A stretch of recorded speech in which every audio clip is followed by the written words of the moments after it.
time that it takes us to get all of our user base, all of our iPhones and iPads updated to the latest Apple software.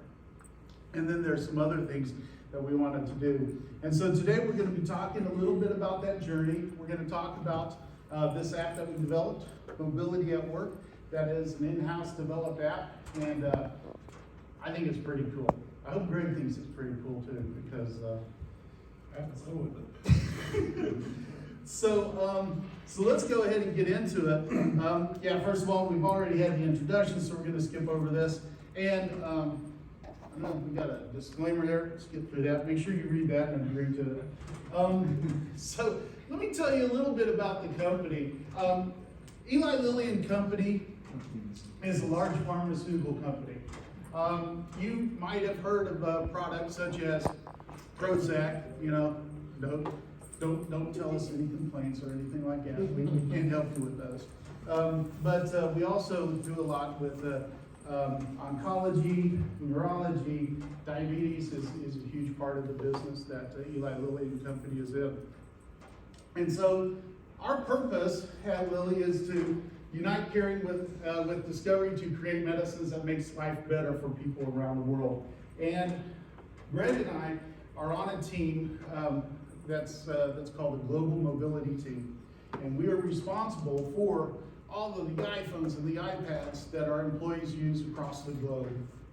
Our sales force, and here's an interesting thing, our sales force converted off of Windows machines back in, I think it was 2014. At that time, we purchased about, in the US, we purchased about 5,000 iPads. That was when the newest iPad Pro came out. We converted all of our sales force off of Windows machines over to iPads. And so we've been around, been on, worked with this team and worked with our service for years and years. And so we're pretty familiar with the whole iPad and iPhone service. And so back in 2020, after we migrated all of these devices off of a competitor's software and over to Jamf, we set ourselves, we decided that we had a vision. And the vision was that we wanted to quicken or reduce the amount of time that it took us to get these 40,000 devices upgraded to the latest iOS update. And our acceptance process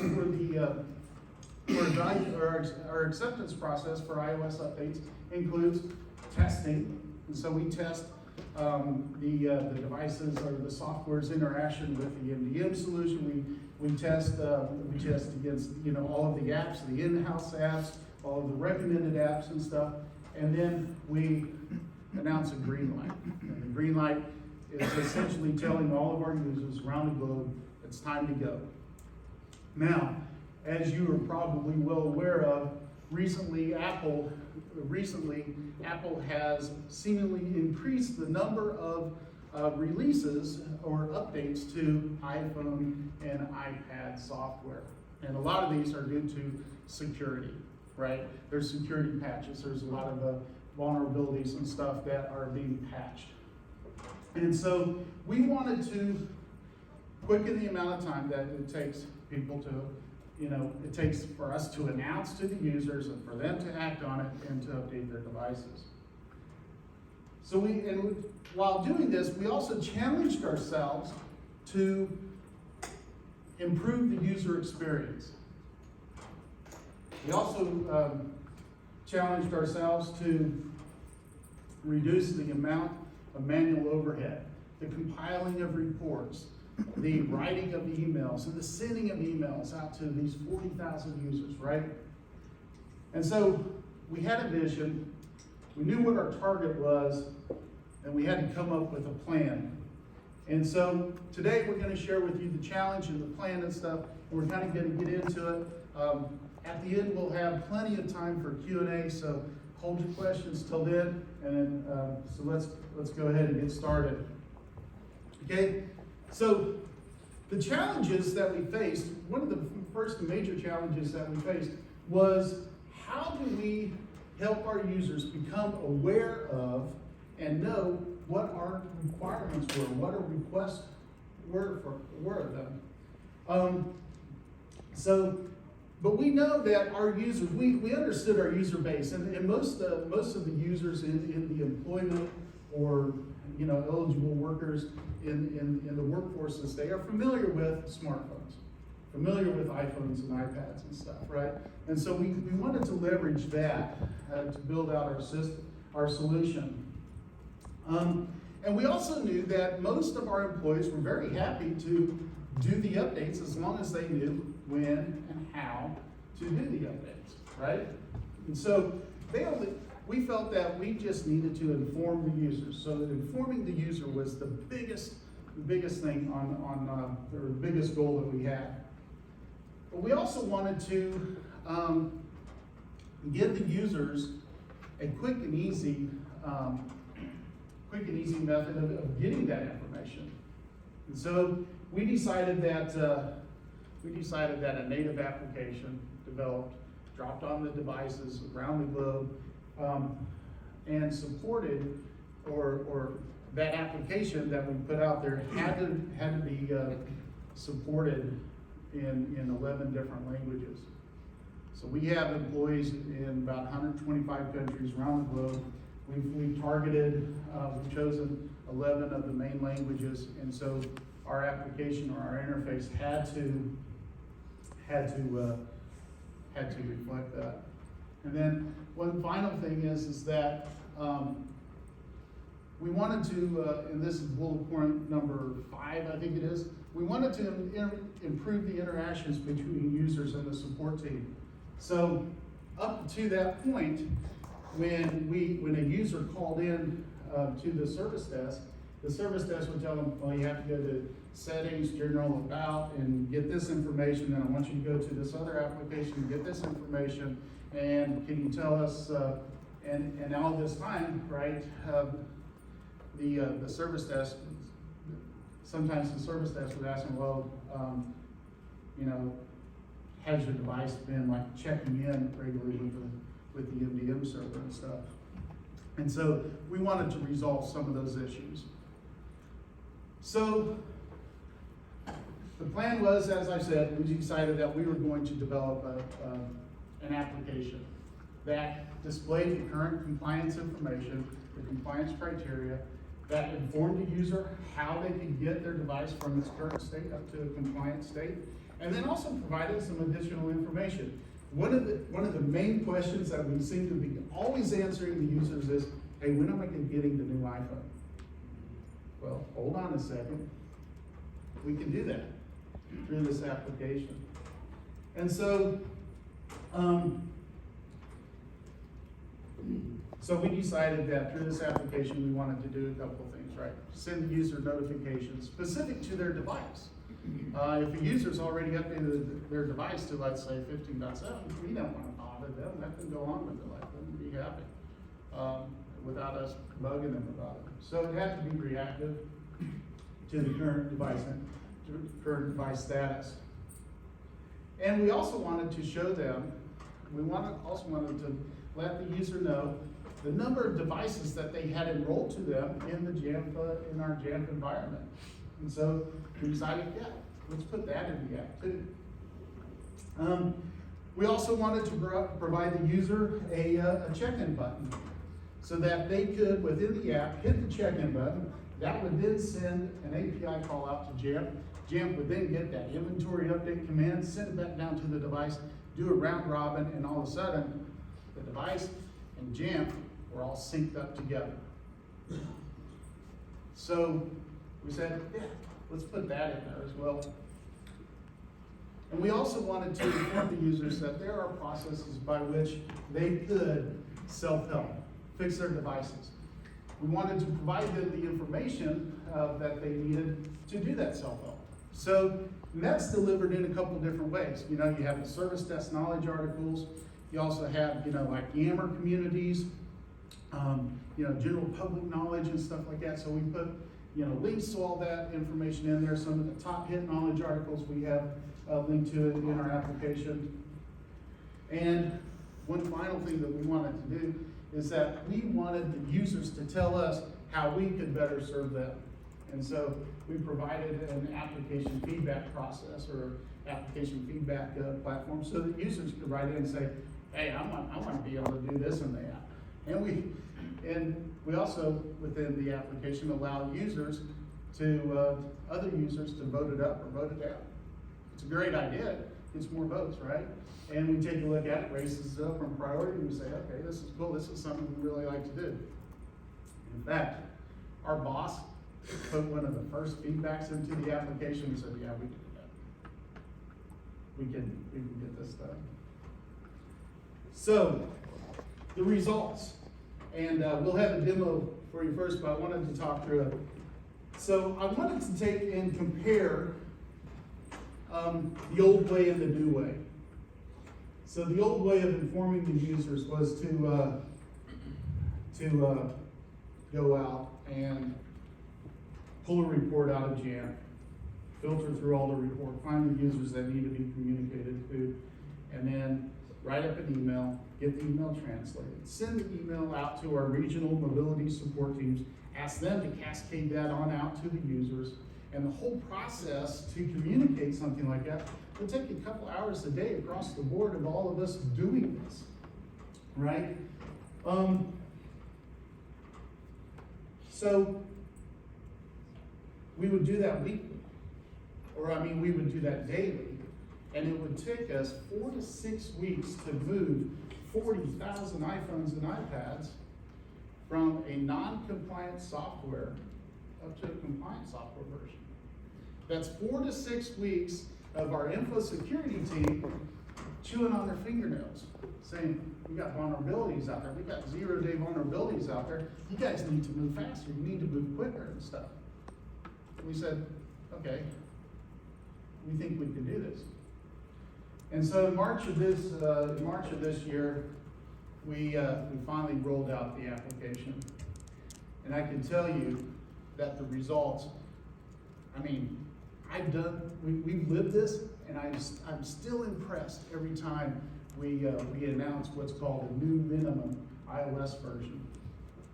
So the new way is that, first of all, we deploy the application out to all users. In fact, when a user goes through the enrollment process, this Mobility at Work app is dropped onto their device. The new way is that when Apple announces or Apple releases a new software version, we actually evaluate the version, and if it's like a dot release, like a 15.6.1, within 24 hours we have tested and announced a green light to that version. If it's it's like a dot release like 15.7, that was released just a couple of weeks ago. It takes us a couple of days because we want to take a little extra time with that. But after we greenlight it and we make a decision that we want to make this new version, because of the security vulnerabilities, we want to make that new version the minimum supported version. All we have to do is go into the Mobility at Work admin portal, change the settings on it, say this is the latest release, this is the new minimum version, set those parameters up, and boom. That application, through automation, through the Apple push notifications and stuff, that application now starts doing the heavy lifting. And all we've done is probably about 5 minutes of work just setting that. The application starts picking up all the heavy lifting. We also have, earlier this year, we also implemented what's called an automated email system, where we use Microsoft's Power Automate in connection with some of the Jamf APIs and stuff. We pull information out of Jamf, Power Automate evaluates the information, and then it triggers automated emails to go out to only 10,000 users per day, because that's the limitations of Microsoft Office 365 and all that stuff. But anyway, that's we initiate those automated emails, And we're no longer compiling reports. That's all automated. We're no longer sending the emails. That's all automated. And all we have to do is check our Power BI for the daily updates. This morning, I woke up and I said, wonder how our user base is doing. Opened up the Power BI, clicked on the iOS version report. That is automated through, we have a coworker in Germany that set up the reporting system for us. He said, sweet. This is looking beautiful. And then we sit back, we enjoy a beverage, and we tell management it's all under control. We tell info security they're going to be happy with the numbers, and then we work on other stuff. We work on fun stuff, not sending emails, not the administrative stuff. So, to give you an idea of what the results were in actual usage, you can see here, and I used iOS 15.5 as an example. That happened back in May. On May 19th, we approved iOS 15.5. We did our testing, completed the round of testing and all that stuff. And we announced that that was going to be the new minimum version. On June 9th, 94% of 40,000 devices were already on that because the users got the push notifications, they got the emails. And by the way, we bugged the heck out of them with the emails, only one per day, but they are aware that they have to do something. And so, and just as a side note, it's interesting that users have their own preferred way of being communicated with. Some users prefer to be communicated with email. Some users prefer to get a little badge icon on an application that says, you've got something to do. If you were to look at my phone, and it's kind of embarrassing, I got a whole bunch of red badges and stuff that, I have to take an hour each night to sit down and go through and clean them up. But users like to be communicated through in different ways. And so we are continuing to expand our methods of communicating out to the user. I think the next step, we'd really like to try to communicate automatically from Jamf to Teams and drop a message to the user in Microsoft Teams to say, hey, you need to update your device. Why haven't you done it yet? We announced it 6 hours ago. Let's get moving, right? So for the user, and let's talk about 15.6.1, right? I should have updated these slides. 15.6.1, 41% compliance in 4 days. That represents what? Less than just about 16,000 devices, which is pretty awesome. On iOS 15.7, so we greenlighted iOS 15.7 on the 14th of September.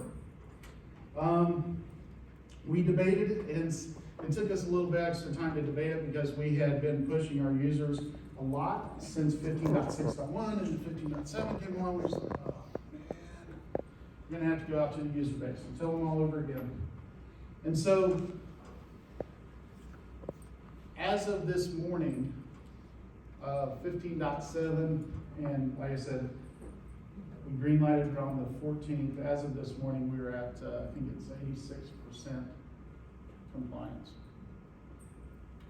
And we didn't lift a finger other than to type some updates, type some version numbers into the portal.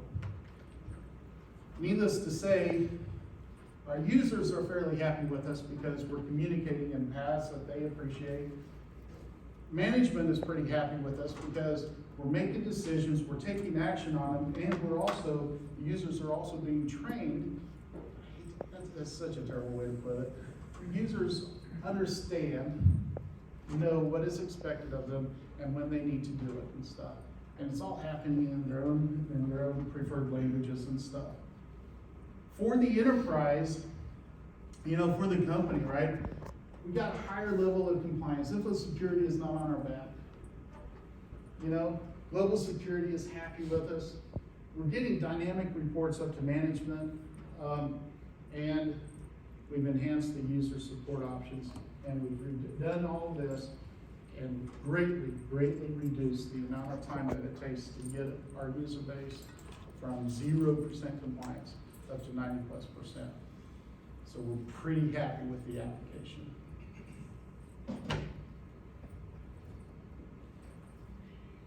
So with that being said, I'm gonna go ahead and turn the time over to Greg to do a demo, and he's gonna show you the application interface. And right after the demo, more than happy to take questions and stuff like that. So Greg, over to you. So, what's the first rule about a live demo? You shouldn't do one. Well, here we go. So, this device properly managed within our Jamf environment, we got deployed mobility at work app. We've launched it. It's now reaching back out through the Jamf APIs to our Jamf Pro instance to get the information about this device. And yes, there is still a managed app config we sent to the app, but it's just enough so that it can connect back into Jamf Pro and get the data they want to. But we also have other interfaces going out too. But most of the data is in our Jamf Pro, either as extension attributes or criteria in our smart groups. So you can see on the home screen here, we give what looks like red light, green lights indicators. This device has 3 green lights and a red one. I've chosen not to register with iOS or Microsoft at this point in time. I can do it, I know I need to do it, if I want to get into 365.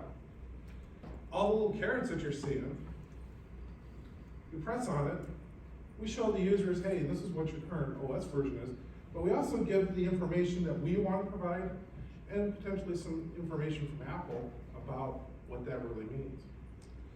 Bryan talked about our device check-in. You click on the device check-in, and the person, they want to check in, they hit the button. It's now issuing the API commands. Go tell Jamf Pro, hey, tell my device to check in to get the inventory it needs. Now they're synced. Benefit of this, in order for me to do this, the device has to be unlocked. The command that comes from Jamf needs the device to be unlocked. So it all happens in real time.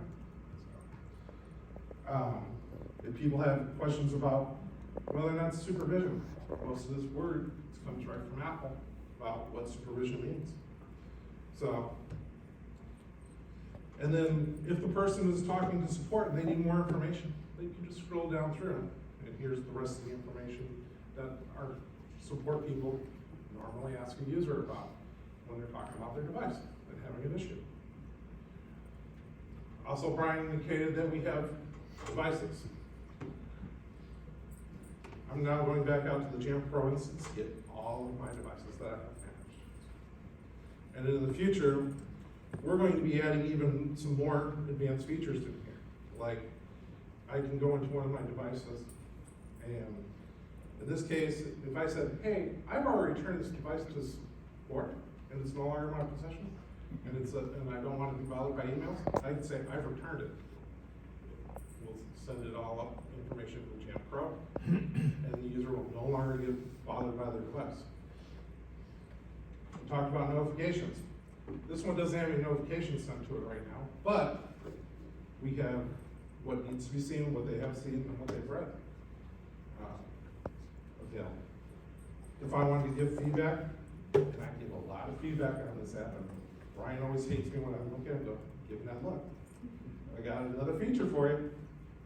He's like, put it in. So we have requests, longer durations. I mean, these 3 people are other Lily employees, and they put in feedback. Support. We give them the access right here on the tablet, on their device, to go to knowledge articles for mobility that we want them to have. The open support community for them to use self-serving support. We give them the links right there to go into our Yammer pages to do that. And if they want to so tell us how well we're doing, they can write a review. So. But last but not least, every good application, no matter who writes it, should always have an Easter egg. There's our Easter egg.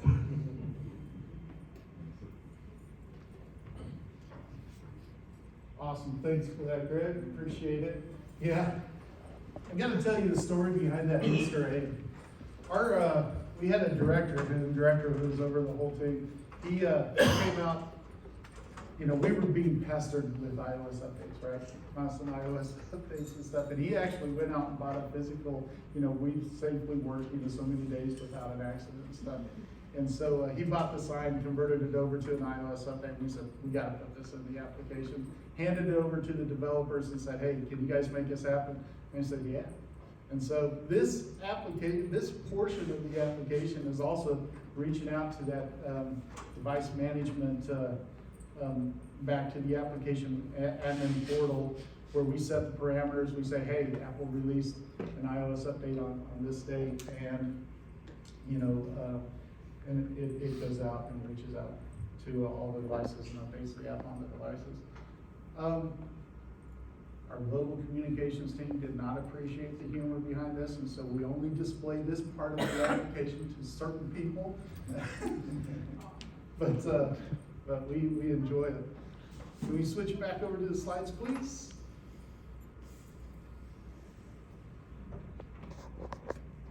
And that's it. Thank you for joining us, and we'll now open it up to Q&A.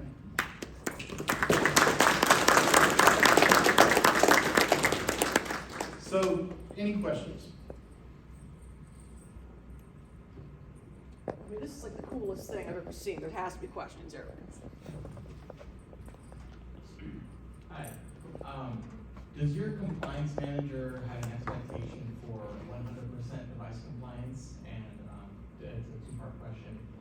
To get 100% compliance, what tools or what methods do you use to do that? Yeah, that's a great question. And yes, if Lilly devices want to have access to resources that are, let's say, sensitive, and anything in email, contacts, calendaring, file shares, and all that stuff are considered sensitive. So what we do is we feel secure enough and safe enough that if we take and get 90+% of our devices up to the target, the remaining devices can be quarantined and not be given access to that information. And so in those terms, we say, yeah, only 100% of compliant devices are actually able to get to sensitive resources, right? And so, yes, we do. And October 5th is when we're going to drop the hammer on non-compliant devices for 15.7.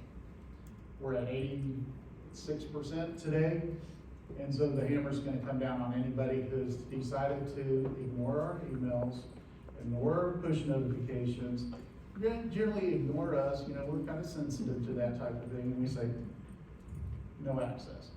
And you know what happens when somebody gets denied access to their email, contacts, and calendaring? They contact the service desk and ask why. You need to hit the update. And once they hit that update, we tell them, go into mobility at work, hit the check-in button, because, Jamf is the one that's administering the quarantine, right? The device has been updated, it's technically compliant, but if Jamf doesn't know that it's compliant, it won't do anything. So we hit the check-in button after the reboot, the device sends the command up to Jamf, Jamf returns and replies back, and then boom, we actually hide their apps. So that's pretty cool. Well, so yeah, we have profiles that are based upon the smart groups and hide some of their O365 apps. But the other part that we do is when we block their access to email, calendars, and contacts and O365 services, it's because of conditional access. We set those smart groups up appropriately, it syncs all the way out to O365, mark it as not compliant, O365 blocks their access. Reverse, when they become compliant, we're like, become compliant, you've got to wait probably 2 to 5 minutes, and that is not reverted back out when they get their access back. As opposed to waiting for the 24-hour standard device check-in routine, right? Thanks. Yep.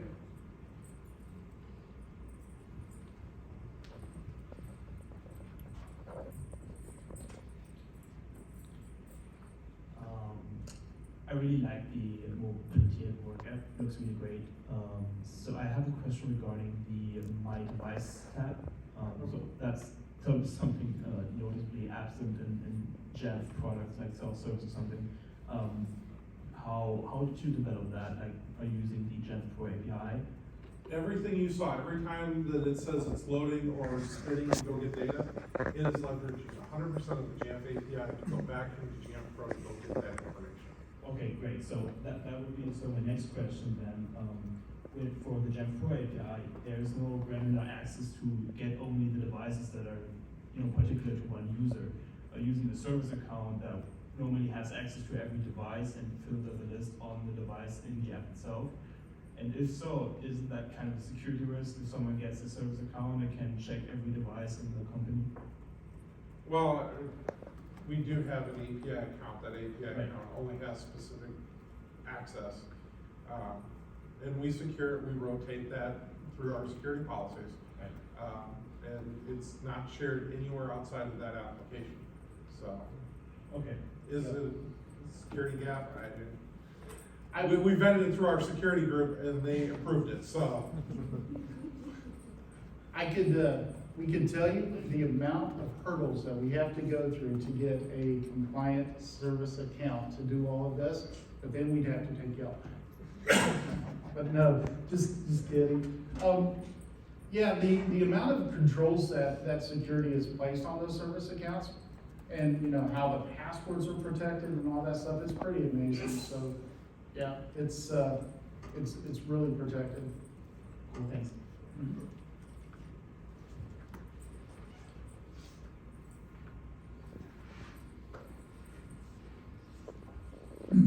So once you drop the hammer, Yeah. And it's fun when we do it. it seems really fun. You can hear the wailing and screaming of 2,000 people around the globe. It's kind of like Alderaan, isn't it? That's a nerd reference right there. Go. So once that's done, how long does it take for full compliance, or do you ever get to full compliance? Yeah, I would say, so first of all, let's play the semantics game, right? If a device is not compliant, right, it is set aside, right? So semantics would say that any compliant, we're at 100% compliance on devices that have information.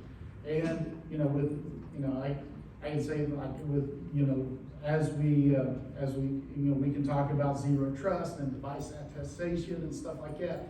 That's gonna bring us more capabilities to immediately enact those quarantine controls and stuff like that. So to say, if we go back to the old definition of compliance, I would say that after a certain period of time, if a user hasn't interacted with their device and brought it up to a compliant state, we kick it.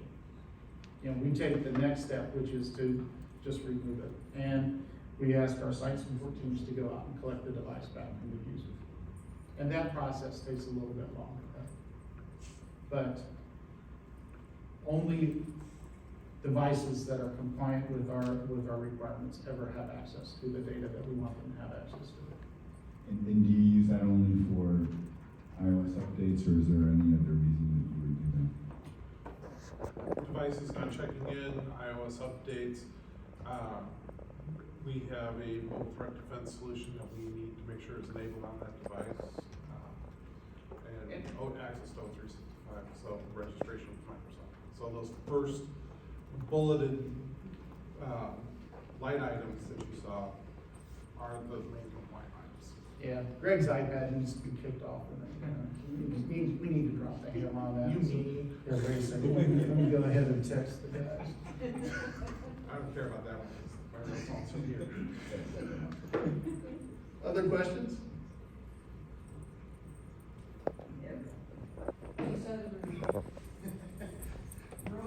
Make her run. A dollar to anybody Some ask other a question. questions. Have you looked at more accessibility options for your statuses? Because you have a red, an icon. Guess what? The product owner right now has come back and said, you know what? that's a little insensitive to just, oh, we need to change it to have accessibility. So we're actually looking at accessibility options, and we're also engaging with Apple to talk to them about accessibility. Yep. That is the next iteration of this application.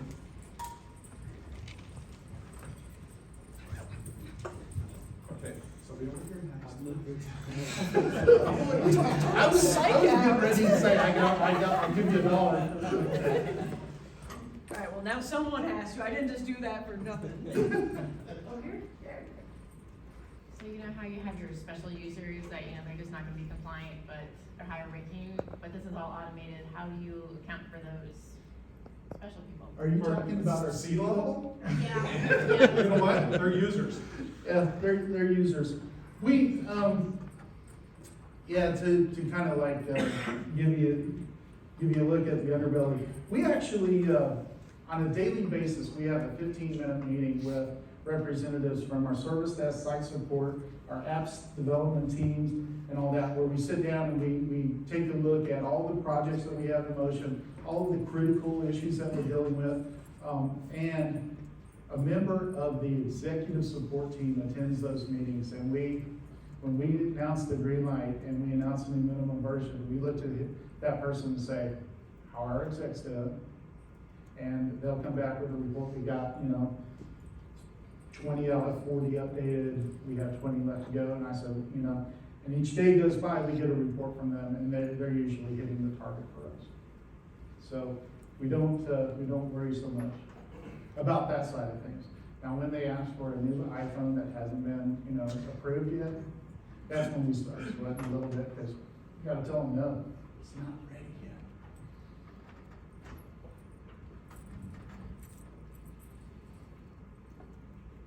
Good feedback, people. Bring it on. All right. Down there. You're not just stretching, right?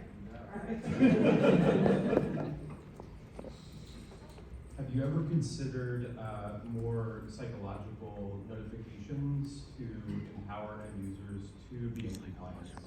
Similar to like your utility bill saying, you know how electricity utility bills now say you're within the 90% of energy efficiency in your neighborhood, so it kind of motivates you to be more efficient with your utility at home. Could you do a similar kind of experiment around motivation, saying like you're within the 5% of out of compliant, employees at our organization? Like it may fuel some behavior or action because folks don't want to be, from a psychological standpoint, quote unquote, like out of compliance because they want to be a little bit better. Instead of saying you need to be in compliance. Yeah. So items like that, Bryan talked about us trying to integrate with teams. We're big Microsoft. We have lots of teams and people have lots of channels, but there's a new capability that came out from our service desk for a chatbot, and we're looking at, can we integrate with that chatbot so that it becomes not from somebody asking it something, for it to actually reach back out to a person, starting to chat with them and say, hey, this is coming, or this is an issue for this device, can you please take the action? And oh, by the way, here's some KAs to help you fix that on that device. And so that way they have that initial channel of communication. Yeah, and I like that. I like what you said there, because it kind of goes back to the very fundamental carrot and the stick mentality, right? Okay, and we can tell our users that we're going to drop the hammer, drop the quarantine on such and such a date. Please have it updated by then. We don't like to say that, because the psychology of the user base is that if I have a target date, I'm going to wait until the very last minute to do that. And so we tell them just update it today. Then as we get closer to the target date and we have, just like 2,000 or 3,000 devices around the globe, that's when we send out the stick. Okay, get it done, or else you're going to lose all access on such and such a day. Now, for the carrot side of things, we had gone back and in our original, vision, we had put down that we thought that wouldn't it be really cool if we could, if a person maintains a compliance status on their device each and every month, then we should be able to give them what is called Inspire points. So we have this attaboy system at work, right? You do a good job on something, you can get Inspire points for that, right? And so we thought about that, and we said, it'd be really cool that if a person keeps their device compliant month after month, then let's go ahead and toss them some Inspire points. I like the carrot. It's, but it got shelved.